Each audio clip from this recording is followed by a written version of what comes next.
It's a good reminder that, in fact, the Fed's stated policy right now is to generate more inflation. And so Yes. You probably should take them at their word to some degree to the extent they can accomplish that. What do you think the implications are of that, though, more broadly for equities, for valuations and things like that?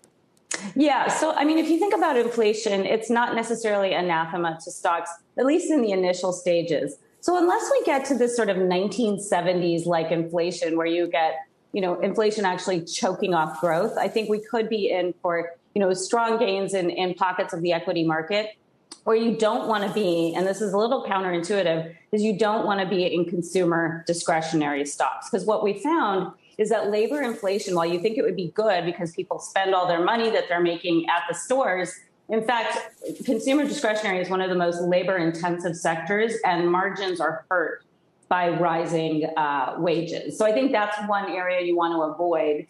And then, when you think about where to go in an inflationary cycle, small caps generally outperform large caps, which is kind of interesting. But I think small caps have more of a tether to GDP growth and cyclicality than larger companies, which are probably more tied to the global cycle. So I would watch margins. I would stick with equities, but really shift my focus to reflation plays.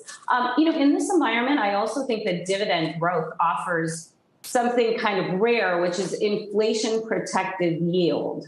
So if you think about bonds are literally fixed income. The yield doesn't increase. But stocks offer growing income where earnings are nominal and they participate in inflation. So I think the dividend growth stocks in the S&P 500 right now, to me, look great. And you can talk about a lot of different ways to play this, but I think banks, financials, industrials, even energy companies, I think these are areas where you could start to see some cash return acceleration.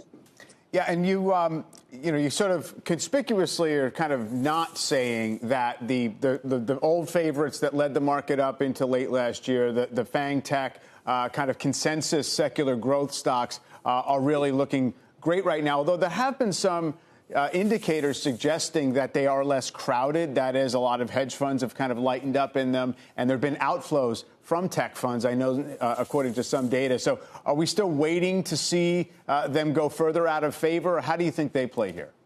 Look, I think what's really remarkable is that while we have seen outflows from tech and inflows into value-oriented sectors, we're still in a world where the average hedge fund manager is overweight tech and underweight financials and energy. So we haven't necessarily seen that really aggressive selling that would tell us that crowding risk is de minimis. I mean, if you look at FANG stocks, they're still over 30% overweight in the average portfolio. So I still think this is an environment where, yeah, we've seen a little bit of selling, but we're nowhere near the levels of capitulation in tech that would make me more bullish. Yeah.